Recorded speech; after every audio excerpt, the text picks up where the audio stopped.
আপোনালোকক বুজাব পৰা নাই তথাপি গাবলৈ চেষ্টা কৰিছোঁ কিবা ভুল হ'লে ক্ষমা কৰিব ধন্যবাদ সম্বৰ্ধনাটো দিব লাগিছিল নেকি আমি অমিত অমিত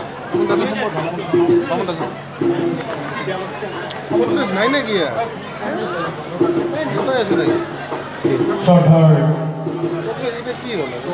সাংস্কৃতিক প্ৰেমী ৰাইজ আমি কালাগুছি যুৱ মঞ্চই আজি মিৰ্জাবাসী অমিত শংকৰক আমাৰ মাজত পাই আমি কালাগুছি যুৱ মঞ্চ ধন্য মানিছোঁ এই যুগতে আমি নাম লৈছোঁ কমিটি হিচাপে হিতেশ দাসক আৰু ইয়াত এই যুগতে আমি আমাৰ কালাগুছি যুৱ মঞ্চৰ তৰফৰ পৰা এখন ফুলাম গামোচাৰে সম্বৰ্ধনা জনাব বিচাৰিছোঁ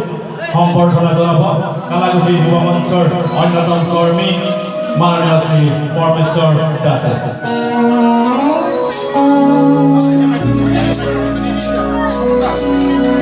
আমি সম্বৰ্ধনা অনুষ্ঠানটি ইমানতে সামৰি আমি মাইক্ৰফোন আগবঢ়াই দিছোঁ অমিত শংকৰক আৰু খুব জনপ্ৰিয় গীত জনাইছোঁ ৰাজেশ দাৰ এই গীতটি ৰৈ